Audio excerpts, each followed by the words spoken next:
2024년 11월 어느 금요일 새벽, 경기도 안산의 한 버스 차고지에 촛불이 켜졌다. 5시 30분, 68일 버스기사 박진수는 35년간 그래왔듯 30분 일찍 출근해 버스를 점검했다.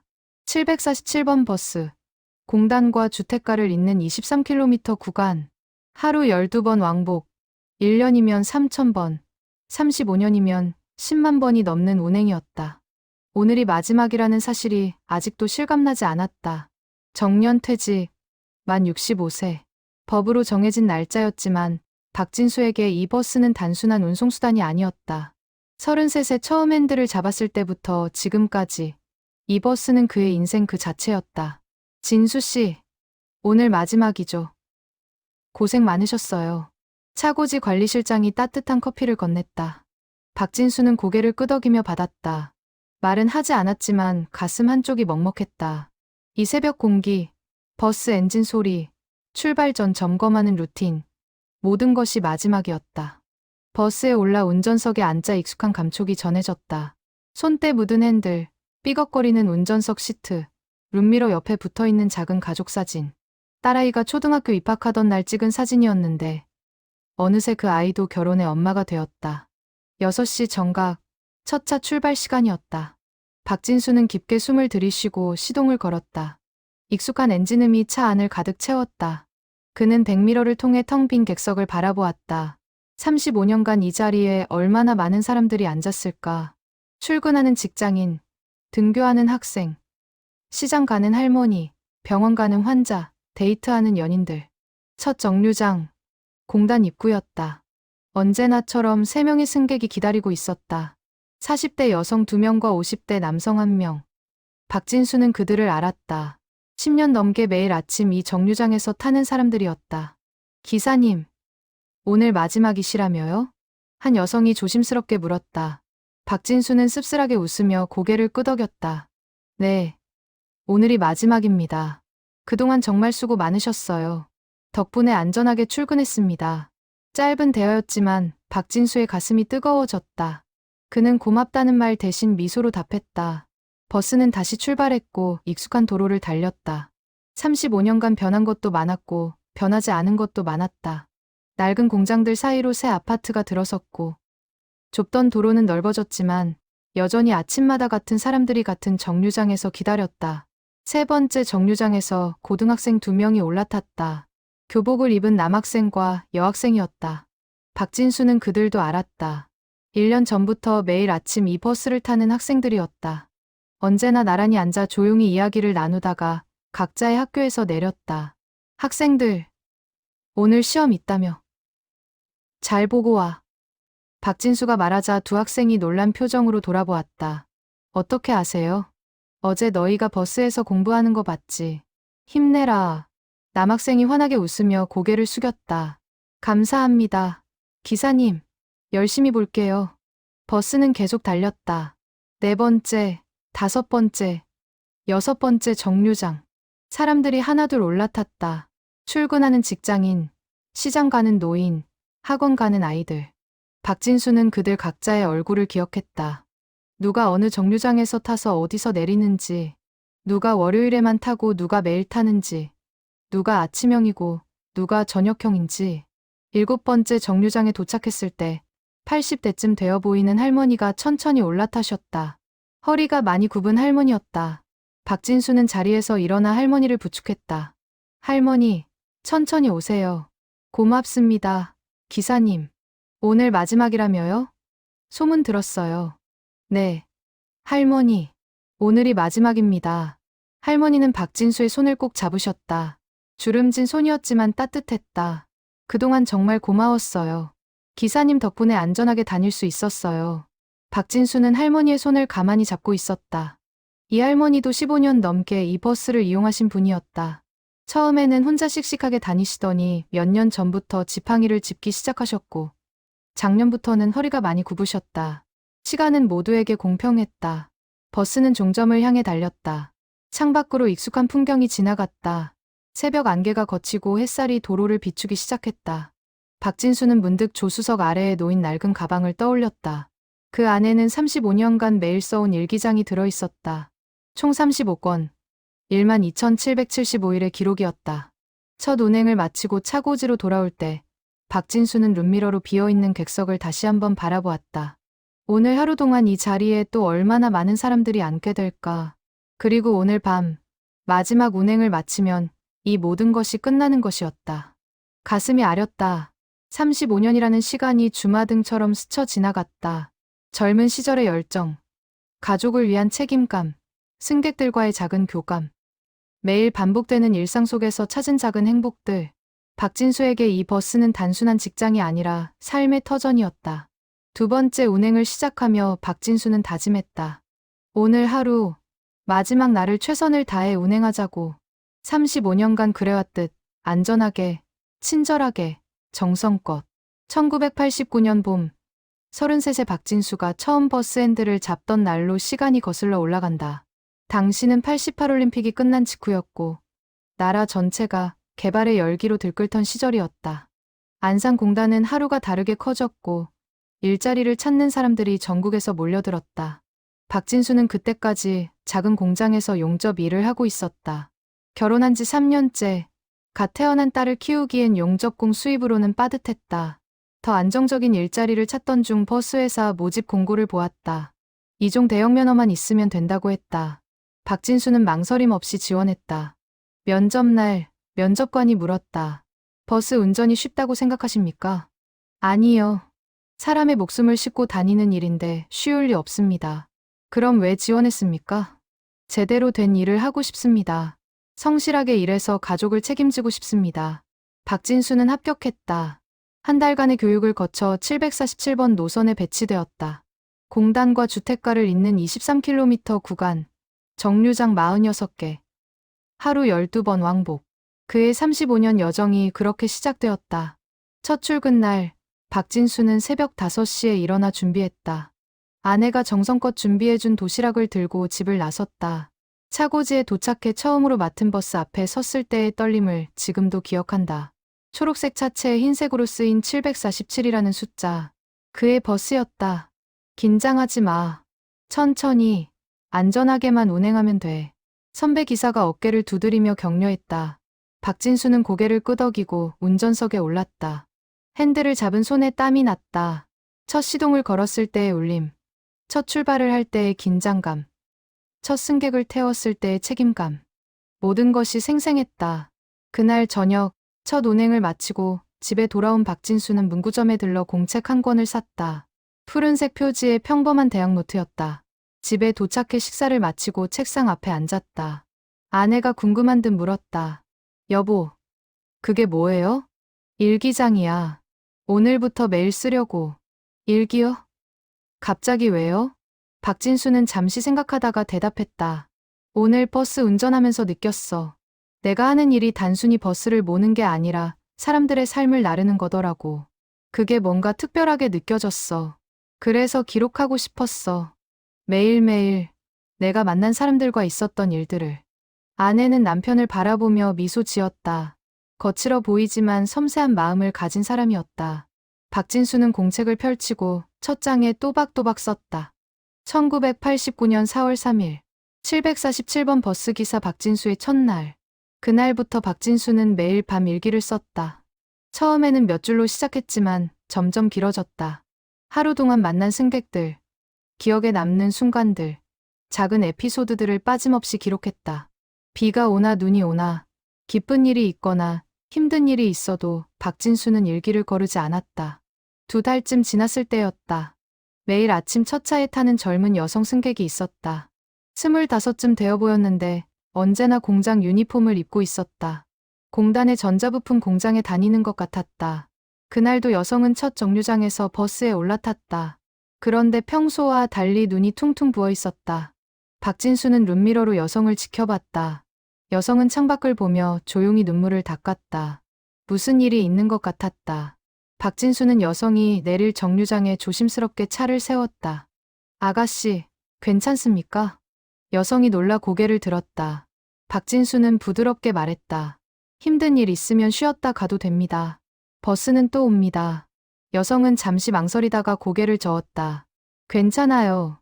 출근해야 해요. 감사합니다. 기사님. 여성은 버스에서 내렸다. 박진수는 그날 밤 일기장에 그 장면을 기록했다. 젊은 여성 승객, 눈물. 고향이 그리운 걸까? 직장이 힘든 걸까? 위로의 말을 건넸지만 부족한 것 같다. 내일도 웃으며 버스에 올랐으면 좋겠다. 일주일 후, 같은 여성이 다시 첫 차에 올라탔다. 이번에는 밝은 표정이었다. 박진수를 보더니 환하게 웃으며 말했다. 기사님, 지난번에 감사했어요. 그 말 듣고 힘이 났어요. 박진수는 기뻤다.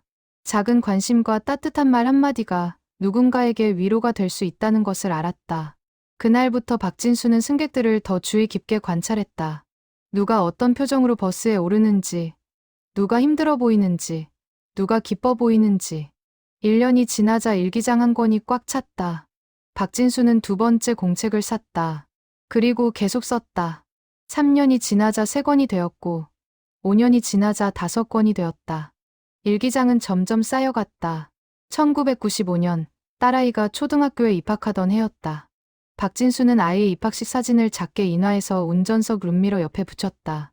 매일 그 사진을 보며 일했다.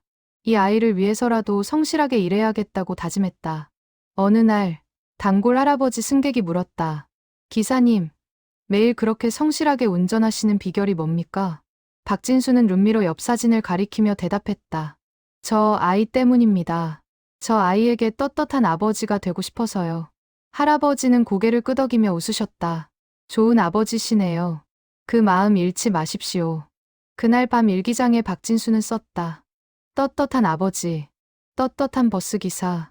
두 가지를 모두 지키며 살고 싶다. 오늘도 무사히 운행을 마쳤다. 감사하다. 10년이 지났다. 일기장은 10권이 되었다. 박진수는 여전히 매일 밤 일기를 썼다. 승객들의 이야기, 계절의 변화, 도시의 성장, 자신의 생각들. 일기장은 단순한 기록이 아니라 박진수의 삶 그 자체가 되어갔다. 2004년 딸이 중학생이 되던 해 박진수의 버스에는 여전히 새로운 사람들이 올라타고 익숙한 사람들이 내렸다. 그는 그들 모두를 기억하려 노력했고 일기장에 기록했다. 이름은 몰라도 얼굴은 기억했고 말은 나누지 않아도 그들의 일상을 짐작할 수 있었다. 20년이 지난 2009년 일기장은 20권이 넘었다. 박진수는 50대 중반이 되었고 딸은 대학생이 되었다. 세월은 빠르게 흘렀지만 박진수의 일과는 변하지 않았다. 새벽에 일어나 버스를 운행하고 밤에 일기를 쓰는 것. 그것이 그의 삶이었다. 일기장 20번째 권의 마지막 장에 박진수는 이렇게 썼다. 20년이라는 시간. 길다면 길고 짧다면 짧다. 하지만 이 시간 동안 내가 만난 사람들, 나눈 인사들, 함께한 순간들은 결코 짧지 않다. 앞으로 남은 시간도 이렇게 성실하게, 감사하게 살고 싶다. 25년 차가 되던 2014년, 박진수는 이미 747번 노선에 전설이 되어 있었다. 후배 기사들은 그를 존경했고 승객들은 그를 신뢰했다. 35년간 단 한 번의 사고도 없었고 단 한 번의 민원도 없었다. 하지만 박진수에게 가장 중요한 것은 숫자가 아니라 사람이었다. 그해 봄, 새로운 승객이 나타났다. 중학교 2학년쯤 되어 보이는 남학생이었다. 학생은 매일 오후 3시쯤 박진수의 버스에 올라탔다. 학교가 끝나는 시간이었다. 그런데 이상한 점이 있었다. 학생은 언제나 맨 뒷자리에 앉아 고개를 숙이고 있었다.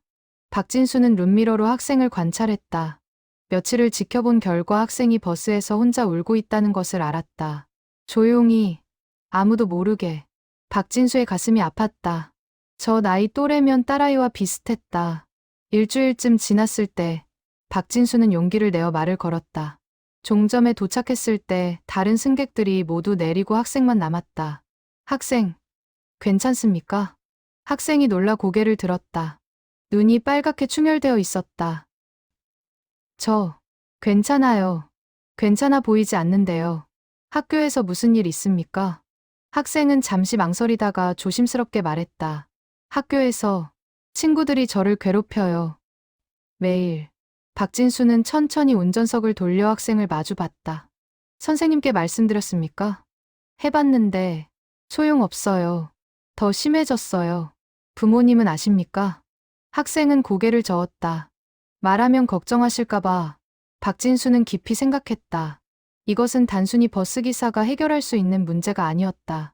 하지만 그냥 둘 수는 없었다. 학생, 이리 오십시오. 박진수는 학생을 운전석 옆으로 불렀다. 그리고 조수석 아래에서 일기장 한 권을 꺼냈다. 이거 보입니까? 제가 25년 동안 쓴 일기입니다. 여기에는 수많은 사람들의 이야기가 담겨 있어요. 힘든 사람도 있었고, 기쁜 사람도 있었습니다. 하지만 모두 버텨냈어요. 시간이 지나면 상황은 변합니다. 학생은 일기장을 물끄러미 바라봤다. 학생도 이겨낼 수 있습니다. 하지만 혼자서는 안 됩니다. 어른의 도움이 필요해요. 부모님께 말씀드리세요. 그리고 학교 상담 선생님을 찾아가세요. 약속하십시오. 학생은 눈물을 닦으며 고개를 끄덕였다. 감사합니다. 기사님. 그렇게 할게요. 일주일 후, 같은 학생이 버스에 올라탔다. 이번에는 표정이 달랐다. 조금 밝아 보였다. 학생은 내리기 전에 박진수에게 다가와 말했다. 기사님, 부모님께 말씀드렸어요. 그리고 상담 선생님도 만났어요. 이제 좀 나아질 것 같아요. 박진수는 학생의 어깨를 가볍게 두드렸다. 잘했어요. 힘들면 언제든 이야기하세요. 기사 아저씨가 들어줄게요. 학생은 환하게 웃으며 버스에서 내렸다. 박진수는 그날 밤 일기장에 그 이야기를 자세히 기록했다. 중학생 승객, 학교 폭력으로 힘들어함. 용기 내어 도움을 청하기로 결심. 작은 관심이 큰 변화를 만들 수 있다. 2016년, 또 다른 승객이 박진수의 눈에 들어왔다. 30대 초반의 젊은 여성이었다. 임신한 것이 눈에 보였다. 배가 많이 불러 있었는데도 매일 아침 출근 버스를 탔다. 박진수는 여성이 타면 항상 앞좌석이 비어 있는지 확인했다. 급브레이크를 밟지 않도록 더 조심스럽게 운전했다. 어느 날 출근길, 도로가 심하게 막혔다. 사고가 난 것 같았다. 버스가 거의 움직이지 못했다. 30분이 넘게 같은 자리에 서 있었다. 박진수는 룸미러로 임신한 여성을 확인했다. 여성이 불편한 표정으로 배를 만지고 있었다. 승객 여러분, 죄송합니다. 앞쪽에 사고가 나서 도로가 막혔습니다. 조금만 기다려 주십시오. 박진수는 안내방송을 한 후 좌석에서 일어나 여성에게 다가갔다. 아가씨, 괜찮습니까? 물 필요하십니까? 여성은 고개를 저으며 괜찮다고 했지만 얼굴이 창백했다. 박진수는 자신이 마시려고 가져온 물을 건넸다. 드십시오. 덥습니다. 여성은 고맙다며 물을 받았다. 박진수는 다른 승객들에게도 양해를 구했다. 승객 여러분, 창문을 열겠습니다. 바람 좀 쐬십시오. 사람들은 불평 없이 고개를 끄덕였다. 박진수는 버스 창문들을 열었다. 시원한 아침 바람이 들어왔다. 40분쯤 지나서야 도로가 뚫렸다. 박진수는 평소보다 더 부드럽게 버스를 출발시켰다. 종점에 도착했을 때 임신한 여성이 박진수에게 다가왔다. 기사님, 정말 감사했어요. 덕분에 무사히 출근했어요. 별 말씀을요. 몸 조심하십시오. 곧 출산이시겠네요. 네. 다음 달이에요. 그때까지 잘 다닐게요. 박진수는 미소 지으며 손을 흔들었다. 그날 밤 일기장에 그는 썼다. 임신한 여성 승객. 도로가 막혔을 때 힘들어하는 모습을 봤다. 작은 배려가 필요한 순간이었다. 무사히 출산하기를 기도한다. 한 달 후, 박진수는 그 여성을 다시 봤다. 하지만 이번에는 아기를 안고 있었다. 여성은 박진수를 보자 환하게 웃으며 다가왔다.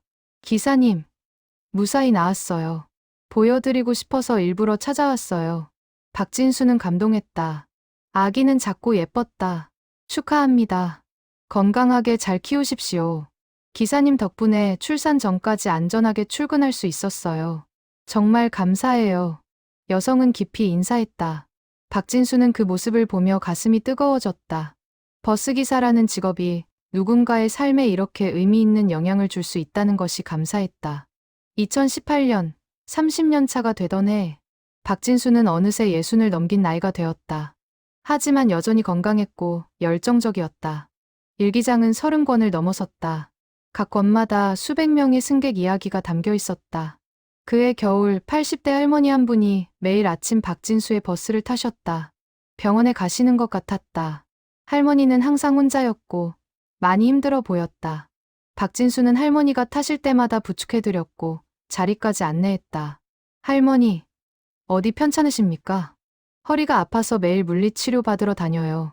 혼자 다니시기 힘드시겠어요. 가족분은 안 계십니까? 할머니는 쓸쓸하게 웃으셨다. 아들이 있긴 한데 바빠서 자주 못 와요. 괜찮아요. 이렇게 기사님이 도와주시잖아요. 박진수는 할머니의 손을 꼭 잡았다. 제가 계속 도와드릴게요. 걱정 마십시오. 그날부터 박진수는 할머니를 특별히 챙겼다. 할머니가 타시는 정류장에서는 항상 천천히 정차했고 계단을 오르실 때는 기다렸다.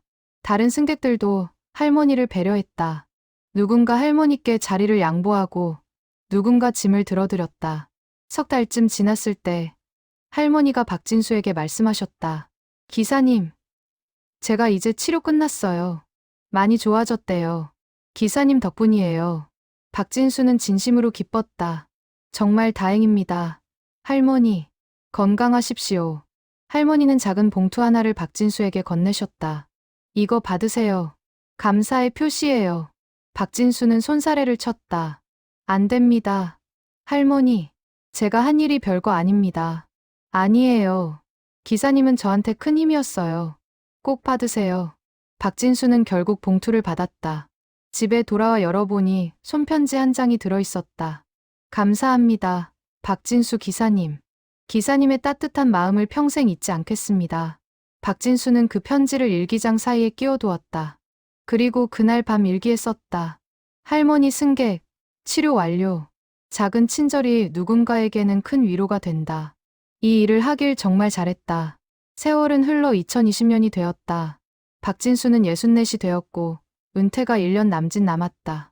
코로나19라는 예상치 못한 팬데믹이 세상을 덮쳤다. 거리는 한산해졌고 사람들은 마스크를 쓰고 다녔다.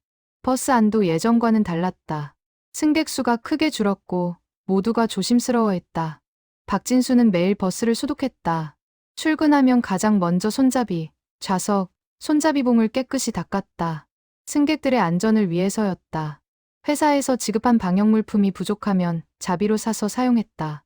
일기장에 그는 썼다. 어려운 시기다. 하지만 이럴 때일수록 버스는 계속 다녀야 한다. 출근해야 하는 사람들, 병원 가야 하는 사람들, 생필품 사야 하는 사람들. 그들을 위해 오늘도 운행한다. 그해 봄, 20대 젊은 남성이 박진수의 버스에 자주 타기 시작했다. 간호사 유니폼을 입고 있었다. 코로나 최전선에서 일하는 의료진인 것 같았다. 남성은 항상 피곤해 보였다. 버스에 타자마자 눈을 감고 잠들곤 했다. 박진수는 남성이 내릴 정류장에 도착하면 조심스럽게 깨웠다. 손님, 도착했습니다. 남성은 깜짝 놀라 일어나며 사과했다. 죄송합니다. 너무 피곤해서. 괜찮습니다. 고생 많으십니다. 감사합니다. 기사님. 어느 날 박진수는 남성에게 작은 선물을 건넸다. 비타민 음료 한 박스였다. 이거 드십시오. 제가 사온 겁니다. 남성은 당황하며 손사래를 쳤다. 안 됩니다. 기사님. 이럴 수 없어요. 받으십시오.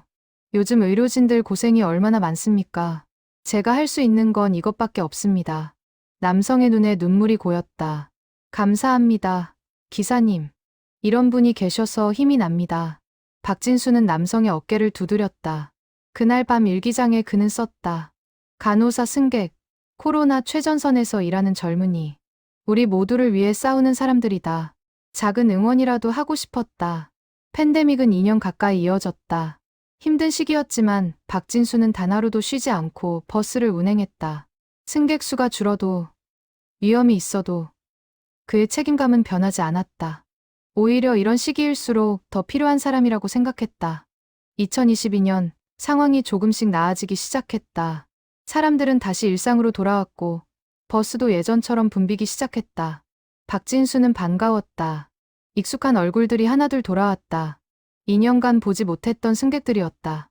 기사님, 오랜만입니다. 건강하셨습니까? 무사히 다시 만나 반갑습니다. 박진수는 승객들과 인사를 나누며 기뻐했다. 어려운 시기를 함께 이겨낸 동료 같은 느낌이었다. 일기장에 그는 썼다. 일상으로의 복귀. 얼마나 감사한 일인가. 평범한 일상이 얼마나 소중한지 다시 한번 깨달았다. 그해 여름, 박진수는 건강검진을 받았다. 결과는 양호했다.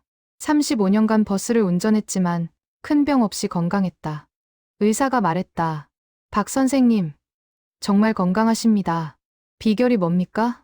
박진수는 웃으며 대답했다. 규칙적인 생활과 긍정적인 마음가짐입니다. 그리고 제가 하는 일을 사랑합니다. 의사는 고개를 끄덕였다. 그게 가장 중요한 비결이네요. 계속 건강하십시오. 박진수는 집에 돌아와 아내에게 검진 결과를 알려줬다. 아내는 안도의 한숨을 쉬었다. 다행이에요. 은퇴까지 1년 남았는데 건강하게 마무리해야죠. 그래야지. 마지막까지 최선을 다할 거야. 박진수는 서재로 가서 일기장들을 꺼냈다. 총 33권이 되었다.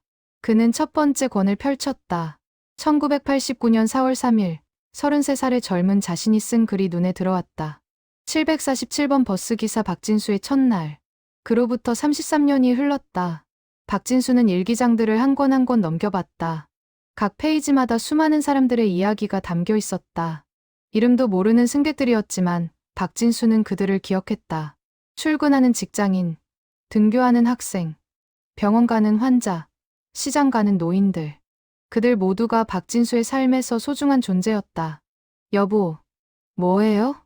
아내가 서재로 들어오며 물었다. 일기장 보고 있어. 35년이 다 여기 담겨 있네. 아내는 남편 옆에 앉아 일기장을 함께 봤다. 정말 대단해요. 35년 동안 하루도 빠짐없이 썼잖아요. 이게 내 삶의 기록이야. 버스기사로 산 시간들, 만난 사람들, 나눈 대화들. 모두 소중해. 아내는 남편의 손을 꼭 잡았다. 당신이 자랑스러워요. 정말 훌륭한 버스기사였어요. 박진수는 아내를 바라보며 미소 지었다. 아직 1년 남았어. 마지막까지 잘 마무리할 거야. 2023년 가을, 딸이 찾아왔다. 결혼해서 아이 둘을 키우고 있었다. 손주들이 할아버지를 보러 온 것이었다. 아빠, 이제 얼마 안 남았네요. 은퇴하시면 뭐 하실 거예요? 박진수는 손주들을 안으며 대답했다. 글쎄다. 여행도 가고 싶고, 취미생활도 하고 싶고. 일기장은 어떻게 하실 거예요? 계속 쓰실 거예요? 박진수는 잠시 생각했다. 은퇴하면 일기장을 정리해볼까 해. 35년간의 기록을 한번 돌아보는 시간을 가지려고. 그거 좋은 생각이에요. 저도 나중에 읽어보고 싶어요. 박진수는 고개를 끄덕였다. 딸이 잘한 것이 실감났다. 어느새 엄마가 되어 자기 아이들을 키우고 있었다. 시간은 정말 빠르게 흘렀다. 2024년 봄. 은퇴 6개월 전. 회사에서 박진수에게 은퇴식 준비에 대해 물었다. 박 기사님, 은퇴식을 어떻게 하면 좋을까요? 특별히 원하시는 게 있습니까? 박진수는 손사래를 쳤다. 특별한 건 필요 없습니다. 조촐하게 하면 됩니다. 아닙니다. 35년 무사고 기록은 회사 역사상 처음입니다. 제대로 기념해야죠. 그럼 간단한 식사 정도로 해주십시오. 동료들과 함께 하면 됩니다. 회사는 박진수의 뜻을 존중하기로 했다. 하지만 박진수가 모르는 사이에 특별한 계획이 준비되고 있었다. 오랜 단골 승객 몇 명이 회사에 연락을 해왔던 것이다. 박진수의 은퇴식에 참석하고 싶다고. 회사는 놀랐지만 기꺼이 초대했다. 여름이 지나고 가을이 왔다. 박진수의 마지막 날이 다가왔다. 그는 34권째 일기장을 거의 다 채웠다. 곧 35권째를 시작해야 했다. 마지막 일기장이 될 것이었다. 어느 날 저녁, 박진수는 아내와 함께 앉아 지난 시간들을 이야기했다. 35년이 정말 빠르게 지나갔어. 그러게요. 우리도 이제 나이가 들었네요. 후회는 없어. 최선을 다했으니까. 당신은 정말 훌륭한 버스기사였어요. 그리고 훌륭한 남편이고 아버지예요. 박진수는 아내의 손을 꼭 잡았다. 35년간 그를 지켜준 사람이었다. 새벽에 일찍 나가고 밤늦게 돌아오는 남편을 묵묵히 응원해준 동반자였다. 고마워. 당신이 있어서 여기까지 올 수 있었어. 두 사람은 창밖을 바라봤다. 해가 지고 있었다. 노을이 아름다웠다. 박진수는 생각했다. 내 인생도 저 노을처럼 아름답게 마무리하고 싶다고. 35년간 달려온 길, 만난 사람들, 나눈 순간들, 모든 것이 감사했다. 마지막 한 달이 시작되었다. 박진수는 매일 더 신중하게 운전했다. 하나하나가 마지막이라는 생각에 모든 순간이 소중했다. 승객들에게 더 친절했고 더 세심하게 배려했다. 일기장에도 더 많은 것을 기록했다. 놓치고 싶지 않았다. 은퇴 2주 전, 박진수는 35권째 일기장을 샀다. 마지막 일기장이었다. 표지는 첫 번째 일기장과 같은 푸른색을 골랐다. 처음과 끝을 같게 만들고 싶었다. 첫 페이지를 펼치고 그는 썼다. 2024년 10월, 35년 여정의 마지막 기록을 시작한다. 회사에서는 은퇴식 준비가 한창이었다. 박진수는 몰랐지만 이미 100명이 넘는 사람들이 참석 의사를 밝혔다. 오랜 단골 승객들이었다. 10년, 20년을 박진수의 버스를 타고 다닌 사람들이었다. 그들은 자발적으로 모임을 만들었고 은퇴식을 특별하게 만들고 싶어 했다. 박 기사님께 뭔가 선물을 드리면 어떨까요? 한 승객이 제안했다. 좋은 생각입니다. 기사님이 좋아하실 만한 게 뭘까요? 제가 들은 바로는 기사님이 35년간 일기를 쓰셨다고 합니다. 정말입니까? 35년간요? 네. 매일 빠짐없이요. 우리 승객들 이야기도 많이 담겨 있대요. 사람들은 감동했다. 자신들을 그렇게 기억해준 버스기사가 있다는 것이 놀라웠다. 그럼 우리도 기사님께 메시지를 드리면 어떨까요? 각자 감사의 편지를 쓰는 거예요. 좋은 생각입니다. 그렇게 합시다. 승객들은 각자 편지를 쓰기 시작했다. 박진수와의 추억, 감사의 마음, 은퇴 후 건강을 기원하는 메시지들. 편지는 하나둘 모이기 시작했고 어느새 300통이 넘었다. 한편 박진수는 매일 버스를 운행하며 마지막 시간들을 보냈다. 익숙한 정류장, 익숙한 도로, 익숙한 승객들. 모든 것이 마지막이라는 생각에 더 애틋했다. 그는 각 정류장에서 잠시 멈춰 서서 풍경을 바라봤다. 35년간 수만 번 봤던 풍경이지만 마지막이라고 생각하니 새롭게 보였다. 기사님, 오늘 마지막 2주라며요? 단골 승객 한 명이 물었다. 네. 이제 정말 얼마 안 남았네요. 섭섭합니다. 20년 넘게 기사님 버스만 탔는데 저도 섭섭합니다. 좋은 승객들 만나서 행복했습니다. 승객은 박진수에게 작은 봉투를 건넸다. 이거 받으세요. 작은 감사의 표시입니다. 박진수는 사양했지만 승객이 워낙 간곡히 부탁해서 받았다. 나중에 열어보니 손편지였다. 박진수 기사님께 20년간 안전하게 태워주셔서 감사합니다. 기사님 덕분에 매일 안심하고 출근할 수 있었습니다. 건강하게 오래오래 사세요. 박진수는 편지를 읽으며 눈시울이 뜨거워졌다. 이런 마음들을 받을 자격이 있나 싶었다. 그저 자신의 일을 성실히 했을 뿐인데, 하지만 승객들에게는 그것이 특별한 의미였던 것 같았다. 일주일 전, 회사에서 박진수를 불렀다. 박 기사님, 은퇴식에 대해 말씀드릴 게 있습니다. 네, 말씀하세요. 사실은 많은 승객분들이 참석하고 싶다고 연락이 왔습니다. 박진수는 놀랐다. 승객들이요. 누가요? 오랜 단골 승객분들입니다. 현재 300명 정도가 참석 의사를 밝히셨습니다. 300명이요. 그게 무슨... 박진수는 말을 잇지 못했다. 자신의 은퇴식에 300명의 승객이 오고 싶어 한다니. 믿기지 않았다. 기사님이 35년간 얼마나 많은 분들께 좋은 영향을 끼치셨는지 아시겠습니까? 그분들 모두가 기사님께 감사하고 싶어 하십니다. 박진수는 아무 말도 하지 못했다. 가슴이 벅차올랐다. 자신은 그저 버스를 운전했을 뿐인데, 매일 같은 노선을 달렸을 뿐인데, 그것이 이렇게 많은 사람들에게 의미가 있었다니. 감사합니다. 정말, 감사합니다. 박진수가 겨우 말했다. 목이 메었다. 집에 돌아온 박진수는 아내에게 이 소식을 전했다. 아내도 눈물을 흘렸다. 당신이 정말 자랑스러워요. 300명이나. 나도 믿기지 않아. 내가 뭘 그렇게 특별하게 했다고. 당신은 특별했어요. 35년간 단 하루도 거르지 않고 성실하게 일했잖아요. 승객 한 명 한 명을 소중히 대했고요. 그게 특별한 거예요. 박진수는 서재로 가서 일기장들을 다시 꺼냈다. 35권의 일기장. 그 안에는 정말 많은 사람들의 이야기가 담겨 있었다. 이름도 모르는 사람들이 대부분이었지만 박진수는 그들을 기억했다. 그들의 웃음, 눈물, 고민, 기쁨. 모든 것을 함께 나눴다. 며칠 후 박진수는 특별한 결정을 했다. 은퇴식에서 자신의 일기장을 공개하기로 한 것이었다. 35년간 써온 일기, 그 안에 담긴 승객들의 이야기를 나누고 싶었다. 물론 개인적인 내용은 제외하고 승객들과 관련된 에피소드만 선별해서 박진수는 일기장들을 하나하나 읽어가며 특별한 이야기들을 표시했다. 중학생 승객의 학교폭력 이야기, 임신한 여성 승객의 이야기, 할머니 승객의 이야기, 간호사 승객의 이야기. 수백 개의 에피소드가 있었다. 그는 그중 가장 의미 있는 50개를 골랐다. 마지막 주가 시작되었다. 박진수는 매일 아침 일찍 출근해서 버스를 정성껏 준비했다. 마지막 한 주였다. 월요일, 화요일, 수요일, 목요일. 하루하루가 소중했다. 승객들도 박진수의 마지막 주라는 것을 알았다. 많은 사람들이 감사의 인사를 전했다.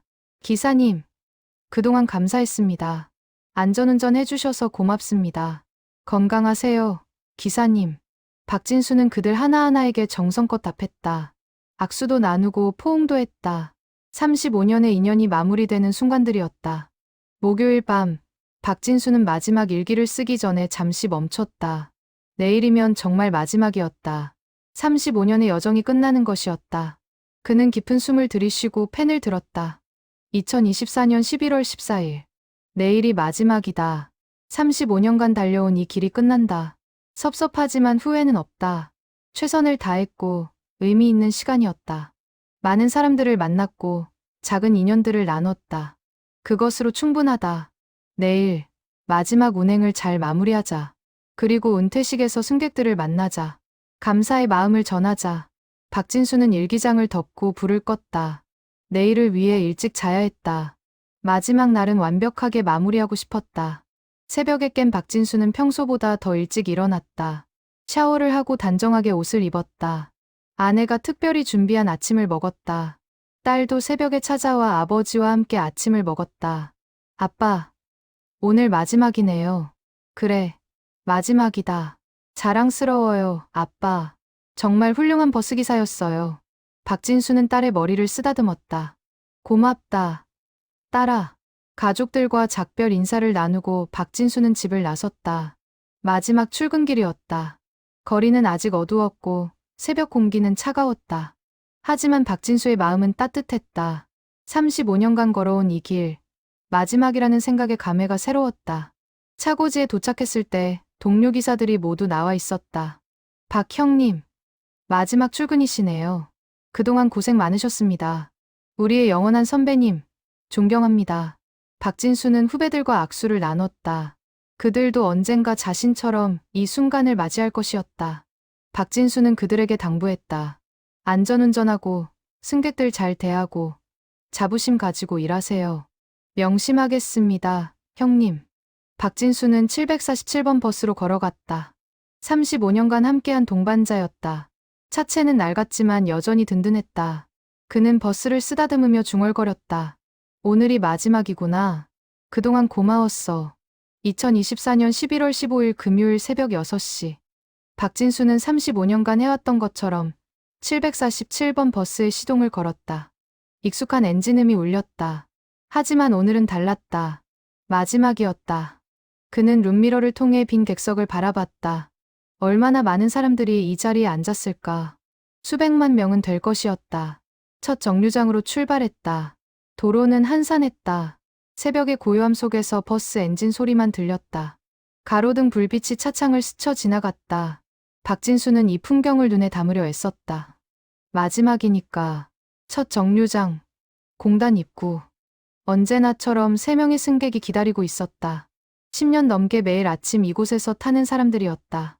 그들은 박진수를 보자 환하게 웃었다. 기사님, 오늘 정말 마지막이시네요. 네, 오늘이 마지막입니다. 한 여성이 작은 꽃다발을 건넸다. 그동안 정말 감사했습니다. 이거 받아주세요. 박진수는 꽃다발을 받으며 고개를 숙였다. 제가 더 감사합니다. 좋은 승객들 덕분에 즐겁게 일했습니다. 버스는 다시 출발했다. 두 번째 정류장, 세 번째 정류장. 승객들이 하나둘 올라탔다. 모두가 박진수의 마지막 날이라는 것을 알고 있었다. 감사의 인사가 이어졌다.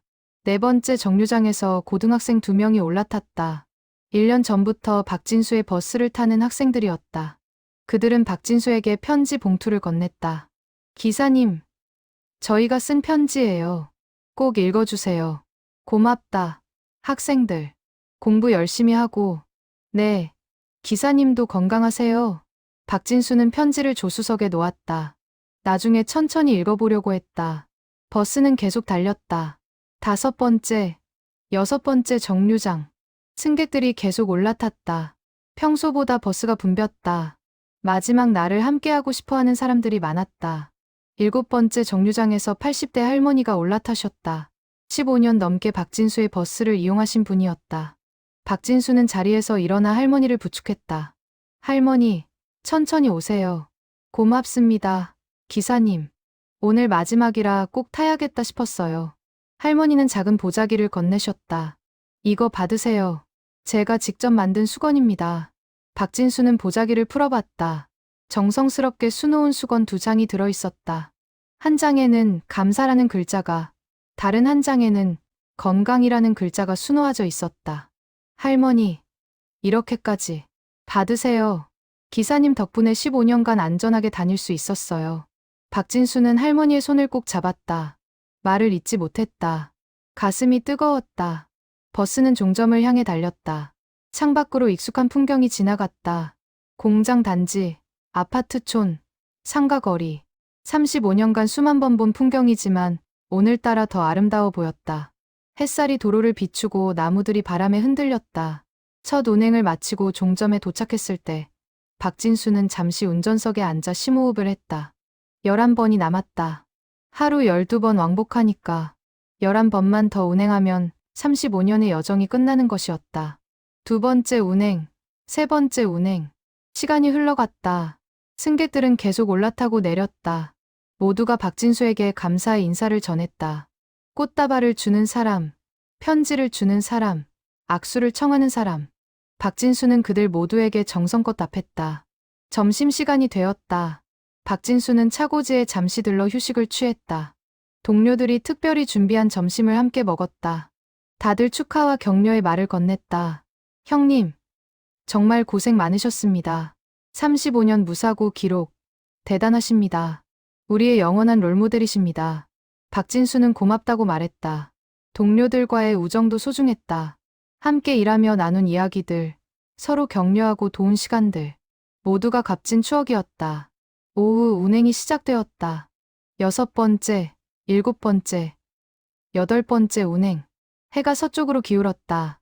석양이 도로를 붉게 물들였다. 박진수는 창밖을 보며 생각했다. 아름다운 마무리구나. 9번째 운행을 시작할 때 버스에 특별한 승객이 올라탔다. 딸이었다. 박진수는 놀랐다. 딸아, 내가 왜? 아빠 마지막 운행 함께하고 싶어서 왔어요. 딸은 맨 앞자리에 앉았다. 박진수는 룸미러로 딸을 바라봤다. 어린 시절 아빠 버스에 타고 싶어 하던 아이가 이제 어른이 되어 함께 있었다. 박진수는 눈시울이 뜨거워졌다. 고맙다. 딸아, 아빠가 고마워요. 평생 우리 가족 위해 일하셨잖아요. 버스는 계속 달렸다. 딸과 함께하는 운행은 특별했다. 박진수는 평소보다 더 부드럽게 운전했다. 딸에게 좋은 기억을 남겨주고 싶었다.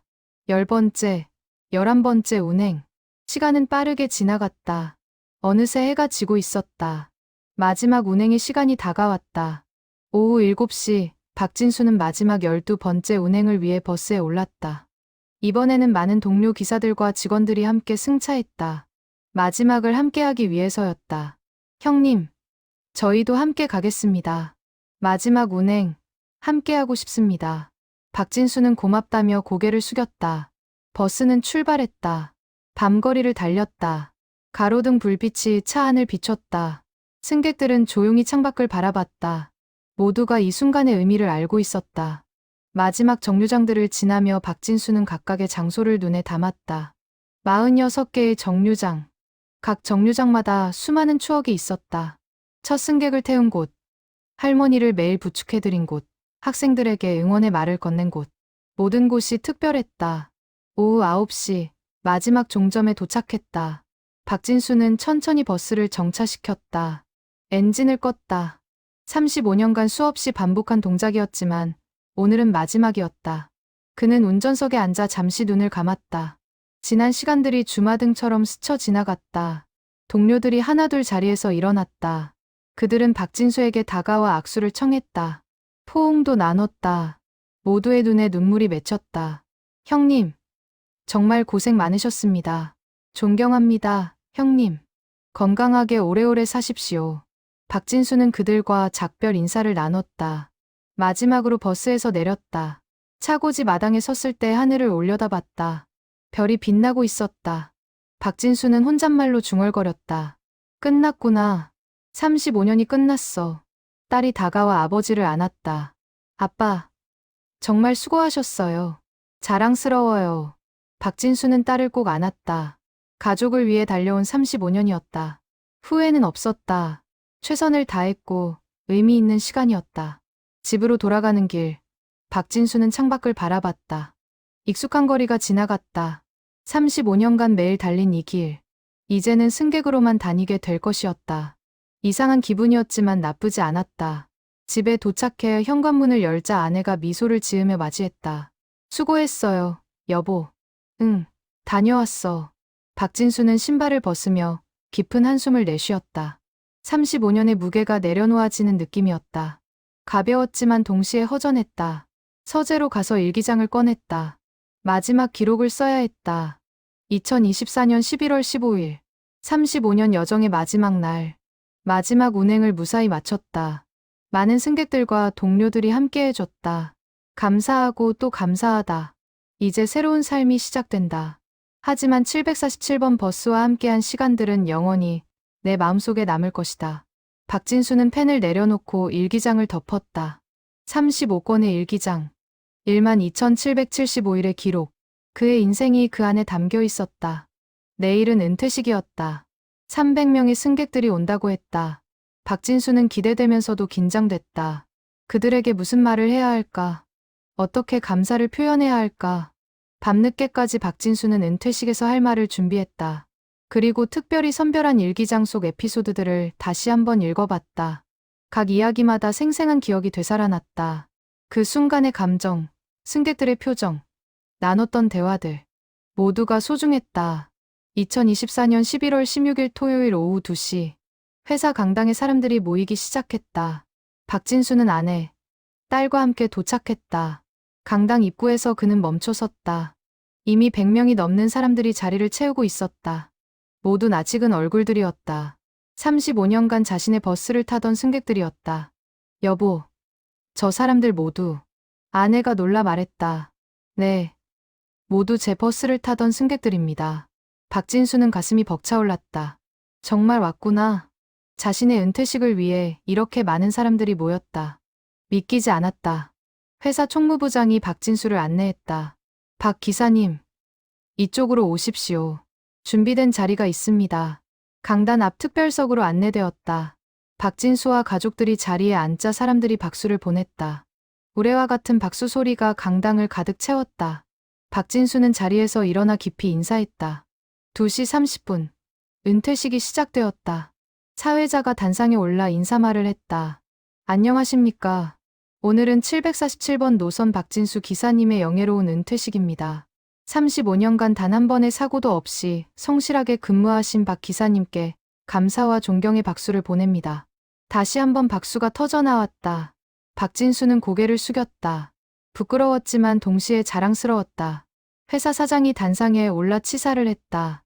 박진수 기사님은 우리 회사의 자랑입니다. 35년간 한결같이 성실하게 근무하셨고 수많은 승객들에게 사랑받으셨습니다. 오늘 이렇게 많은 승객분들이 참석해주신 것이 그 증거입니다. 박 기사님, 진심으로 고생 많으셨습니다. 사장은 박진수에게 공로패와 기념품을 전달했다. 박진수는 단상에 올라 상을 받았다. 사람들이 다시 박수를 보냈다. 플래시가 터졌다. 기념사진을 찍는 것이었다. 이어서 동료 기사 대표의 축사가 있었다. 박진수 형님은 우리 모두의 롤모델입니다. 35년간 보여주신 성실함과 책임감은 우리가 본받아야 할 모범입니다. 형님처럼 되고 싶습니다. 건강하게 오래오래 사십시오. 그 다음으로 특별한 순서가 준비되어 있었다. 승객 대표의 인사말이었다. 10년 넘게 박진수의 버스를 이용한 50대 남성이 단상에 올랐다. 저는 12년간 박진수 기사님의 버스를 탔습니다. 매일 아침 출근길, 기사님의 친절한 인사로 하루를 시작했습니다. 힘든 날도 많았지만 기사님의 따뜻한 미소를 보면 힘이 났습니다. 기사님은 단순히 버스를 운전하신 게 아니라 우리의 일상을 함께 하신 분입니다. 진심으로 감사드립니다. 남성의 목소리가 떨렸다. 그는 눈물을 닦으며 자리로 돌아갔다. 박진수도 눈시울이 붉어졌다. 이제 박진수의 순서였다. 그는 천천히 단상으로 걸어갔다. 300명이 넘는 사람들이 그를 바라보고 있었다. 박진수는 마이크를 잡고 깊은 숨을 들이쉬었다. 안녕하십니까. 747번 버스기사 박진수입니다. 아니, 이제는 전 기사라고 해야겠네요. 사람들이 웃었다. 분위기가 조금 부드러워졌다. 35년이라는 시간 동안 버스를 운전했습니다. 길다면 길고 짧다면 짧은 시간입니다. 하지만 이 시간 동안 제가 얻은 것은 돈이나 명예가 아니라 여러분과의 인연이었습니다. 박진수는 잠시 말을 멈추고 객석을 둘러봤다. 사실 저는 35년간 매일 일기를 썼습니다. 여러분을 만나고 나눈 이야기들을 기록했습니다. 총 35건의 일기장입니다. 오늘 그중 일부를 여러분과 나누고 싶습니다. 박진수는 준비해온 가방에서 일기장 몇 권을 꺼냈다. 사람들이 술렁였다. 이 일기장에는 여러분의 이야기가 담겨 있습니다. 이름은 몰라도 얼굴은 기억합니다. 함께 나눈 순간들을 기억합니다. 박진수는 일기장을 펼쳤다. 표시해둔 부분을 읽기 시작했다. 2014년 4월 15일 중학생 승객 학교 폭력으로 힘들어함. 용기 내어 도움을 청하기로 결심. 작은 관심이 큰 변화를 만들 수 있다. 객석 어딘가에서 훌쩍이는 소리가 들렸다. 박진수는 계속 읽었다. 2016년 6월 23일 임신한 여성 승객 도로가 막혔을 때 힘들어하는 모습을 봤다. 작은 배려가 필요한 순간이었다. 무사히 출산하기를 기도한다. 한 여성이 손을 들었다. 박진수가 그쪽을 바라보자 여성이 일어섰다. 기사님, 저예요. 그때 임신했던 사람이에요. 기억하세요? 박진수는 놀라며 고개를 끄덕였다. 물론 기억합니다. 무사히 출산하셨습니까? 네. 딸을 낳았어요. 오늘 여기 데리고 왔어요. 여성 옆에 8살쯤 되어 보이는 여자아이가 앉아 있었다. 아이는 박진수를 향해 손을 흔들었다. 박진수는 눈물을 참으며 손을 흔들어 답했다. 박진수는 계속해서 일기장의 내용들을 읽었다. 할머니 이야기, 간호사 이야기, 학생들 이야기.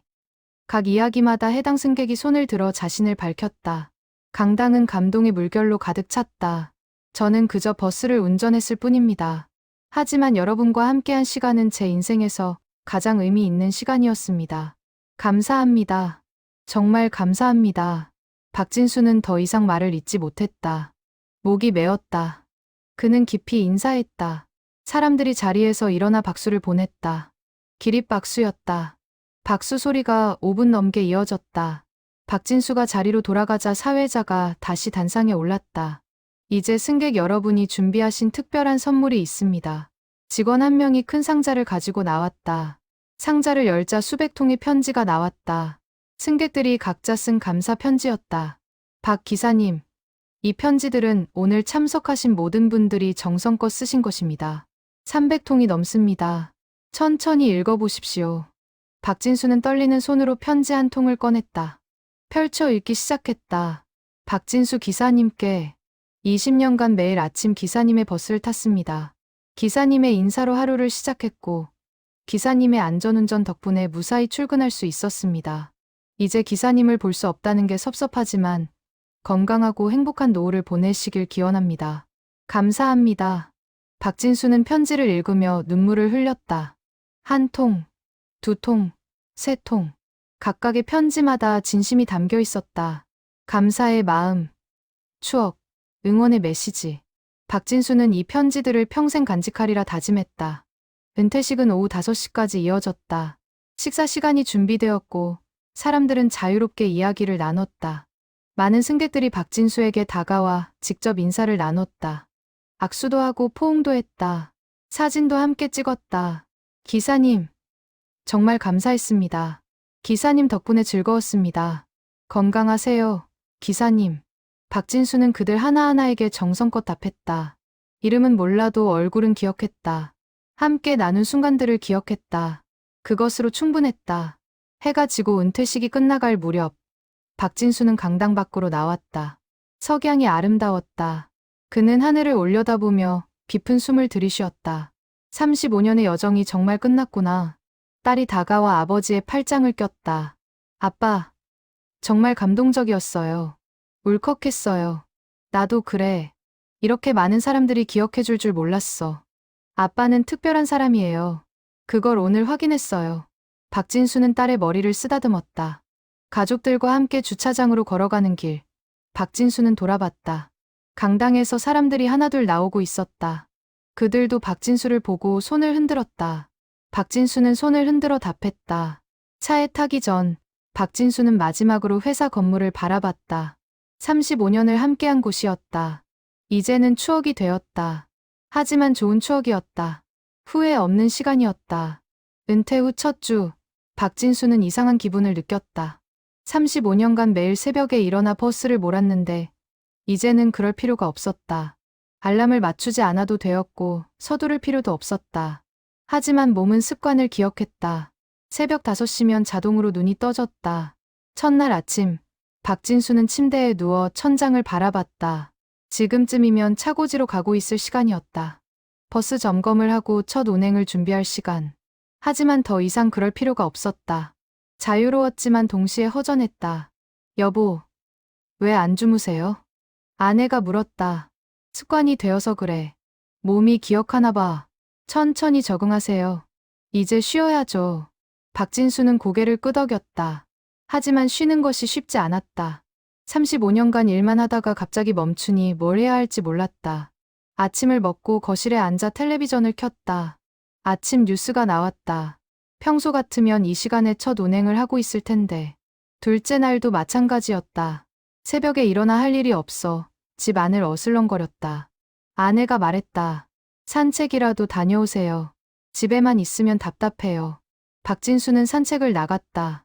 집 근처 공원으로 갔다. 아침 공기가 상쾌했다.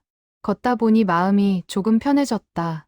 공원 벤치에 앉아 사람들을 구경했다. 조깅하는 사람, 운동하는 사람, 산책하는 사람들. 모두 각자의 삶을 살고 있었다. 문득 궁금해졌다.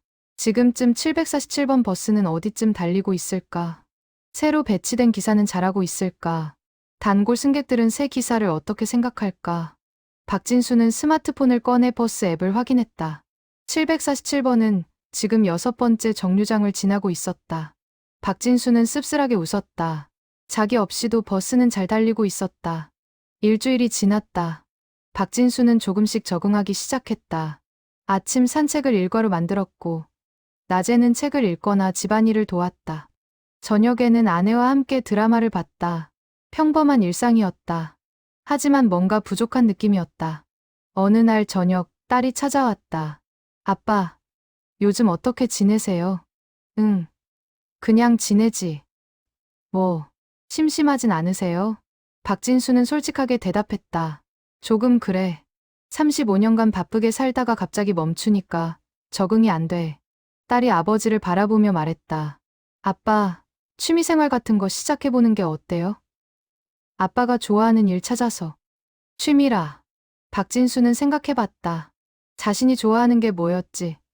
35년간 일만 하다 보니 취미를 생각해본 적이 없었다. 일기 쓰는 거 좋아하시잖아요.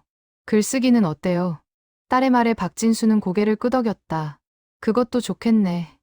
아니면 봉사활동도 좋을 것 같아요. 아빠는 사람 만나는 거 좋아하시잖아요. 박진수는 딸의 제안을 진지하게 생각해봤다. 봉사활동. 나쁘지 않았다. 은퇴 후에도 누군가에게 도움이 되는 삶을 살 수 있다면 좋을 것 같았다. 다음 날, 박진수는 지역 복지관에 전화를 걸었다. 봉사활동에 대해 문의했다. 복지관에서는 환영한다며 여러 프로그램을 소개해줬다. 박진수는 그중 노인 도우미 프로그램에 관심이 갔다. 거동이 불편한 노인들을 병원에 모시거나 장을 봐드리는 일이었다. 제가 35년간 버스기사를 했습니다. 운전도 할 수 있고 어르신들 모시는 것도 익숙합니다. 그렇다면 정말 좋겠네요. 언제 시작하실 수 있으세요? 내일부터라도 가능합니다. 박진수는 봉사활동을 시작했다. 일주일에 3번, 화요일, 목요일, 토요일, 거동이 불편한 노인들을 모시고 병원이나 시장에 갔다. 처음에는 낯설었지만 곧 익숙해졌다. 노인들과 이야기를 나누고 그들의 이야기를 들어주는 것이 즐거웠다. 박 선생님, 고맙습니다.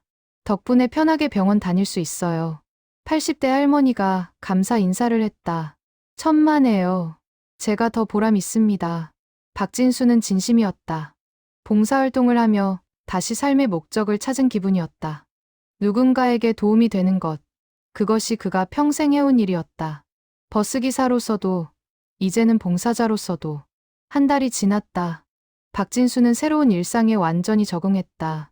아침에 일어나 산책을 하고, 오전에는 책을 읽거나 글을 쓰고, 봉사활동이 있는 날은 복지관에 가고, 저녁에는 가족들과 시간을 보냈다. 충실한 일상이었다.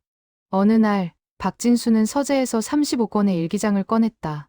은퇴식 이후 처음 제대로 펼쳐보는 것이었다.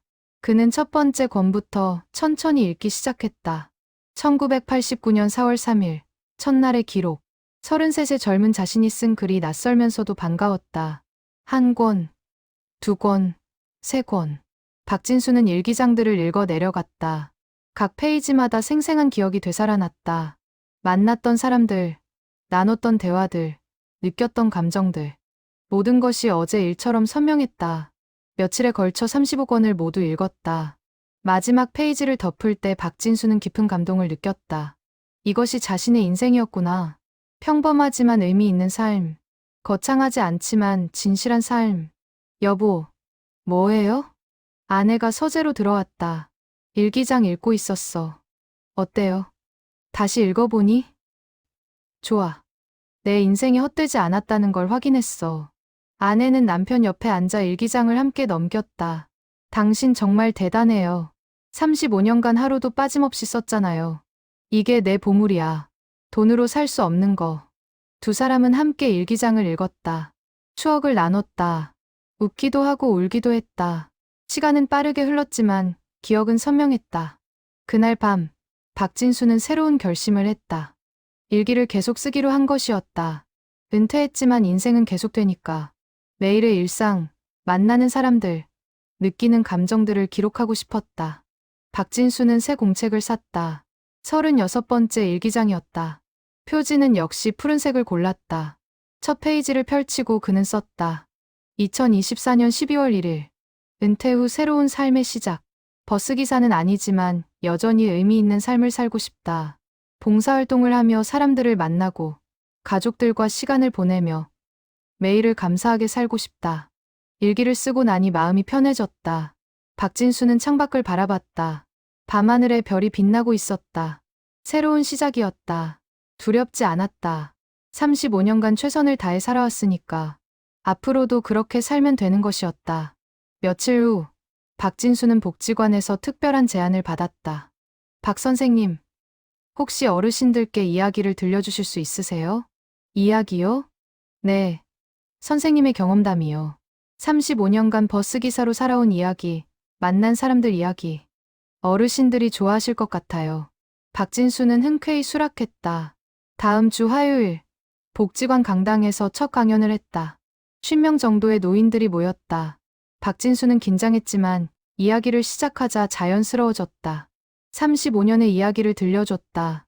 처음 버스기사가 되던 날, 만난 승객들, 일기장 이야기, 은퇴식 이야기. 노인들은 집중해서 들었다. 웃기도 하고 눈물 흘리기도 했다. 강연이 끝나자 한 할아버지가 다가왔다. 선생님, 감동적이었습니다. 평범한 삶도 이렇게 아름다울 수 있네요. 박진수는 고개를 숙였다. 감사합니다. 저도 여러분처럼 평범하게 살았을 뿐입니다. 아니에요. 선생님은 특별하십니다. 박진수는 그제야 깨달았다. 특별함은 거창한 데 있는 게 아니었다. 평범한 일을 성실하게 하고, 만나는 사람들을 소중히 여기고, 매일을 감사하게 사는 것. 그것이 특별한 삶이었다. 2025년 11월, 은퇴 1년이 지났다. 박진수는 이제 완전히 새로운 삶에 적응했다. 일주일에 3번 봉사활동을 하고, 한 달에 2번 복지관에서 강연을 했다. 그 외 시간에는 글을 쓰거나 가족들과 시간을 보냈다. 일기장은 36권째를 넘어 37권째로 접어들었다. 박진수는 여전히 매일 밤 일기를 썼다. 버스기사 시절과는 다른 내용이었지만 여전히 의미 있는 기록이었다. 만나는 사람들, 나누는 대화들, 느끼는 감정들 모두 소중했다. 어느 날 예상치 못한 전화가 걸려왔다. 지역 신문사 기자였다. 박진수 선생님이십니까? 네, 맞습니다. 안녕하세요. 저는 안산일보 기자입니다. 선생님 이야기를 취재하고 싶습니다. 제 이야기요? 네. 35년간 버스기사로 일하시며 일기를 쓰신 이야기요. 정말 감동적이더라고요. 박진수는 당황했다. 어떻게 자신의 이야기를 알게 된 걸까? 기자는 설명했다. 복지관 강연을 들으신 어르신 한 분이 저희 신문사에 제보하셨어요. 꼭 기사로 쓰라고요. 박진수는 잠시 고민했다. 자신의 이야기가 신문에 나간다는 게 부담스러웠다. 하지만 기자의 간곡한 부탁에 결국 동의했다. 일주일 후 기자와 사진작가가 박진수의 집을 방문했다. 인터뷰가 진행되었다. 박진수는 35년의 이야기를 들려줬다. 버스기사가 된 계기, 일기를 쓰게 된 이유, 만난 승객들, 은퇴식 이야기. 기자는 열심히 메모했다. 선생님, 일기장을 좀 볼 수 있을까요? 박진수는 서재에서 일기장 몇 권을 가져왔다. 기자는 조심스럽게 넘겨봤다. 대단하십니다. 정말 35년간 하루도 빠짐없이 습관이 되었어요. 안 쓰면 하루가 끝나지 않는 것 같더라고요. 사진작가가 일기장과 박진수를 함께 촬영했다. 자연스러운 모습을 담으려 애썼다. 인터뷰는 2시간 넘게 이어졌다. 2주 후 신문 기사가 나왔다. 일면 톱기사였다. 제목은 35년간 매일 쓴 버스기사의 일기장. 그 안에 담긴 사람들의 이야기였다. 박진수의 사진과 함께 자세한 기사가 실렸다. 기사는 큰 반향을 일으켰다. 지역 방송에서 연락이 왔다. TV 인터뷰를 하고 싶다고. 박진수는 이번에도 동의했다. 방송은 저녁 뉴스 시간에 10분 특집으로 방영되었다. 평범한 버스기사의 비범한 삶이라는 제목으로 박진수의 이야기가 소개되었다. 35년의 여정, 일기장, 은퇴식 이야기. 시청자들의 반응이 뜨거웠다. 방송국 게시판에는 감동했다는 댓글이 수백 개 달렸다. 더 놀라운 일이 일어났다. 출판사에서 연락이 온 것이었다. 선생님, 일기장을 책으로 출판하면 어떨까요? 책이요? 네. 35년의 기록을 정리해서 책으로 만드는 겁니다. 많은 사람들이 감동받을 것 같아요. 박진수는 고민했다. 자신의 사적인 기록을 책으로 낸다는 게 적절한가. 하지만 출판사 편집자의 말이 설득력 있었다. 선생님의 이야기는 단순한 개인의 기록이 아닙니다. 우리 시대 평범한 직업인의 삶을 담은 소중한 기록이에요. 많은 사람들에게 위로와 용기를 줄 수 있습니다. 박진수는 가족들과 상의했다. 아내와 딸 모두 찬성했다. 여보, 좋은 일 아니에요? 당신의 삶이 다른 사람들에게 도움이 된다면. 아빠, 저도 찬성이에요. 아빠의 이야기를 더 많은 사람들이 알면 좋겠어요. 박진수는 출판을 결심했다. 다음 6개월 동안 출판사 편집자와 함께 일기장을 정리했다. 35권의 일기 중 가장 의미 있는 에피소드들을 선별했다. 개인적인 내용은 제외하고 사람들과의 만남, 일상의 순간들, 깨달음의 기록들을 중심으로 구성했다. 책 제목은 747번 버스기사의 일기장 35년간 만난 사람들의 이야기로 정했다. 표지에는 박진수가 버스 앞에 서 있는 사진이 실렸다. 따뜻하고 정겨운 느낌이었다. 2026년 5월, 책이 출간되었다. 서점에 배치되고 온라인에서도 판매되기 시작했다. 박진수는 긴장하며 반응을 지켜봤다. 사람들이 자신의 이야기를 어떻게 받아들일까? 반응은 기대 이상이었다. 출간 일주일 만에 베스트셀러 10위에 올랐다. 2주 후에는 3위, 한 달 후에는 1위를 차지했다. 독자들의 서평이 쏟아졌다. 평범한 일상이 이렇게 아름다울 수 있다는 걸 알았습니다. 눈물 없이 읽을 수 없는 책입니다. 감동적입니다. 버스기사라는 직업에 대한 존경심이 생겼습니다. 내 삶도 의미 있게 살고 싶다는 용기를 얻었습니다. 박진수는 독자들의 반응에 감동했다. 자신의 평범한 이야기가 이렇게 많은 사람들에게 감동을 줄 줄 몰랐다. 전국 각지에서 강연 요청이 들어왔다. 박진수는 한 달에 한두 번씩 다른 도시를 방문해 강연을 했다. 강연장마다 사람들이 가득 찼다. 박진수는 자신의 이야기를 진솔하게 들려줬다. 35년의 여정, 만난 사람들, 배운 교훈들. 청중들은 집중해서 듣고 많은 질문을 했다.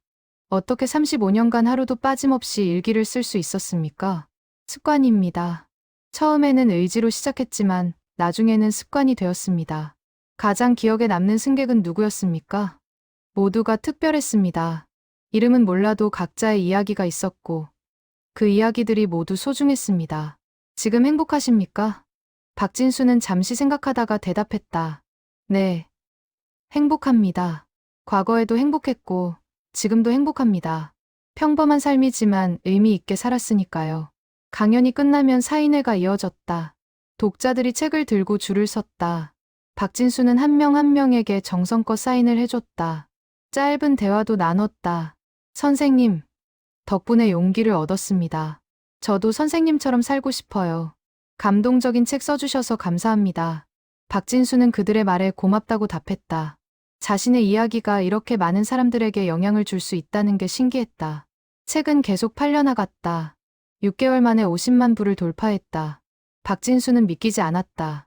평범한 버스기사의 일기가 이렇게 많은 사람들에게 읽힐 줄 몰랐다. 어느 날, 한 고등학생이 박진수를 찾아왔다. 선생님, 저 책 읽고 버스기사가 되고 싶어졌어요. 정말입니까? 네. 선생님처럼 사람들에게 의미 있는 존재가 되고 싶어요. 박진수는 학생의 어깨를 두드렸다. 좋은 결정입니다. 어떤 직업이든 성실하고 진심으로 하면 의미 있습니다. 학생은 감사 인사를 하고 돌아갔다. 박진수는 그 모습을 보며 뿌듯했다. 자신의 이야기가 젊은 세대에게도 영향을 주고 있었다. 그의 말, 박진수는 또 다른 제안을 받았다. 영화화 제안이었다. 한 영화 제작사에서 박진수의 이야기를 영화로 만들고 싶다고 했다. 박진수는 고민했다. 영화까지 만들어질 줄은 정말 몰랐다. 선생님의 이야기는 영화로 만들 가치가 충분합니다. 많은 사람들에게 감동을 줄 수 있어요. 박진수는 결국 동의했다. 다만 조건을 달았다. 제 이야기를 과장하지 말아주세요. 평범하게 있는 그대로 보여주세요. 물론입니다. 그게 오히려 더 감동적입니다. 영화는 1년에 걸쳐 제작되었다. 박진수는 촬영 현장을 몇 번 방문했다. 배우가 자신의 역할을 연기하는 모습을 보니 신기했다. 과거의 자신을 보는 것 같았다. 2027년 봄, 영화가 개봉되었다. 제목은 747번 버스였다. 개봉 첫 주에 100만 관객을 돌파했다. 2주 후에는 300만, 한 달 후에는 500만을 넘었다. 평범한 버스기사의 이야기가 전 국민의 감동을 자아냈다. 박진수는 영화 시사회에 참석했다. 어두운 극장에 앉아 자신의 이야기가 스크린에 펼쳐지는 것을 봤다. 35년의 여정이 2시간으로 압축되었지만 핵심은 담겨 있었다. 성실함, 따뜻함, 사람에 대한 사랑. 영화가 끝나자 관객들이 기립박수를 보냈다. 박진수는 자리에서 일어나 인사했다. 눈물이 났다. 자신의 평범한 삶이 이렇게 많은 사람들에게 의미가 있다는 것이 감사했다. 2028년 봄, 박진수는 72살이 되었다. 은퇴한 지 4년째였다. 건강은 여전히 좋았고 매일 바쁘게 살았다. 봉사활동, 강연, 집필, 충실한 일상이었다. 책은 계속 팔렸다. 누적 판매 100만 부를 돌파했다. 영화도 성공했다. 박진수는 유명인사가 되었지만 여전히 겸손했다. 자신은 그저 평범한 버스기사였을 뿐이라고 생각했다. 어느 날 박진수는 옛 직장인 버스회사를 방문했다. 오랜만에 찾은 차고지는 많이 변해 있었다. 새 차고지 건물이 들어섰고 버스들도 최신형으로 바뀌었다. 하지만 여전히 익숙한 느낌이었다. 박 선배님, 후배 기사들이 반갑게 맞이했다. 어떻게 지내십니까? 건강하시죠? 응. 잘 지내? 박진수는 차고지를 둘러봤다.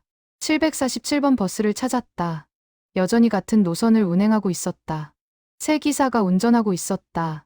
박진수는 버스 앞에 섰다. 참 오래 함께했지. 그는 버스를 쓰다듬었다. 35년의 추억이 떠올랐다. 첫 출근 날, 첫 승객, 수많은 운행들. 모든 것이 생생했다. 회사 사장이 박진수를 만나러 왔다. 박 선배님, 제안이 하나 있습니다. 무슨 제안입니까? 747번 버스에 선배님 이름을 붙이면 어떨까요? 박진수라고. 박진수는 손사래를 쳤다. 그럴 필요 없습니다. 그냥 747번으로 두는 게 좋아요. 하지만 선배님의 업적을 기리고 싶습니다. 업적이라. 저는 그저 제 일을 했을 뿐입니다. 결국 회사와 박진수는 타협안을 찾았다. 버스 이름은 그대로 두고 대신 차고지에 작은 기념관을 만들기로 했다. 박진수의 35년 여정을 기록하는 공간이었다. 일기장 일부와 사진들, 승객들의 편지가 전시될 예정이었다. 몇 달 후 기념관이 완성되었다. 개관식 날 많은 사람들이 모였다. 옛 동료들, 단골 승객들, 지역 주민들. 박진수는 그들 앞에서 감사 인사를 했다. 이 기념관은 저 혼자의 것이 아닙니다. 35년간 함께해준 모든 분들의 것입니다. 동료들, 승객들, 가족들, 모두에게 감사드립니다. 사람들이 박수를 보냈다. 박진수는 기념관을 둘러봤다. 벽에 걸린 사진들, 진열장 속 일기장들, 승객들의 편지들, 모두가 자신의 인생이었다. 한관람객이 박진수에게 다가왔다. 선생님, 저 20년 전에 선생님 버스 탔던 사람입니다. 기억하시나요? 박진수는 관람객을 자세히 봤다. 익숙한 얼굴이었다. 물론 기억합니다. 매일 아침 3번째 정류장에서 타시던 분 아닙니까? 관람객은 놀라며 웃었다. 맞아요. 20년이 지났는데도 기억하시네요. 어떻게 잊겠습니까? 매일 만났는데. 두 사람은 악수를 나눴다. 20년 만의 재회였다. 그들은 잠시 이야기를 나눴다. 근황, 추억, 감사의 마음. 박진수는 이런 순간들이 좋았다. 과거와 현재가 만나는 순간. 기념관은 많은 사람들이 찾았다. 학생들, 직장인들, 노인들. 모두가 박진수의 이야기에 감동받았다. 방명록에는 감사와 존경의 메시지가 가득 찼다. 평범한 삶도 이렇게 아름다울 수 있다는 걸 배웠습니다. 성실함의 가치를 다시 생각하게 되었습니다. 저도 의미 있는 삶을 살겠습니다. 박진수는 방명록을 읽으며 뿌듯했다. 자신의 삶이 다른 사람들에게 영향을 주고 있었다. 그것으로 충분했다. 그해 가을, 박진수는 2번째 책을 출간했다. 제목은 은퇴 후의 삶 새로운 시작이었다. 은퇴 후 4년간의 이야기를 담았다. 봉사활동, 강연, 새로운 도전들. 여전히 의미 있게 살고 있다는 메시지였다. 이 책도 큰 반향을 일으켰다. 특히 은퇴를 앞둔 중장년층에게 인기가 많았다. 박진수는 전국을 다니며 강연했다. 은퇴 준비, 인생 이막, 의미 있는 삶에 대해 이야기했다. 은퇴는 끝이 아니라 새로운 시작입니다. 여전히 배울 수 있고 성장할 수 있습니다. 중요한 것은 마음가짐입니다. 청중들은 고개를 끄덕이며 열심히 메모했다. 박진수의 말은 설득력이 있었다. 실제로 그렇게 살고 있었으니까. 2029년, 박진수는 73이 되었다. 손주들이 더 컸다. 큰 손녀는 중학생이 되었고, 작은 손주는 초등학생이 되었다. 박진수는 손주들을 보며 행복했다. 새로운 세대가 자라고 있었다. 어느 날, 큰 손녀가 박진수에게 물었다. 할아버지, 저도 할아버지처럼 일기 쓰면 좋을까요? 박진수는 손녀의 머리를 쓰다듬었다. 좋지. 내 인생을 기록하는 거야. 나중에 돌아보면 소중한 추억이 될 거야. 그럼 저도 오늘부터 써볼게요. 손녀는 신이 나서 공책을 사러 갔다. 박진수는 그 모습을 보며 미소 지었다. 자신의 습관이 손녀에게 이어지고 있었다. 좋은 유산이었다. 박진수는 여전히 매일 일기를 썼다. 이제 40권째였다. 버스기사 시절 35권. 은퇴 후 5권. 그는 계속 쓸 것이었다. 살아있는 한. 어느 저녁, 박진수는 서재에 앉아 40권의 일기장을 바라봤다. 46년간의 기록이었다. 그의 인생이 그 안에 담겨 있었다. 결혼, 출산, 직장 생활, 은퇴, 새로운 시작. 모든 순간이 기록되어 있었다. 여보, 뭐해요? 아내가 들어왔다. 일기장 보고 있었어. 아내는 남편 옆에 앉았다. 대단해요. 46년이나. 우리 인생이야. 함께 살아온 시간. 두 사람은 서로를 바라봤다. 주름이 늘었지만 여전히 사랑이 느껴졌다. 50년 가까이 함께 산 부부였다. 후회 없어? 아내가 물었다. 없어. 최선을 다했으니까. 당신은? 나도 없어요. 당신과 함께해서 행복했어요. 박진수는 아내의 손을 꼭 잡았다. 감사했다. 평생 함께해준 동반자에게. 밤이 깊었다. 박진수는 오늘의 일기를 쓰기 위해 펜을 들었다. 40권째 일기장을 펼쳤다. 오늘 날짜를 적고 그는 썼다. 2029년 10월 15일. 73세 가을. 여전히 건강하고 행복하다. 가족들과 함께 저녁을 먹고 손녀와 이야기를 나눴다. 아내와 추억을 되새겼다. 평범한 하루였지만 감사한 하루였다. 내일도 이렇게 살고 싶다. 성실하게, 감사하게, 의미 있게. 박진수는 일기장을 덮었다. 창밖을 보니 별이 빛나고 있었다.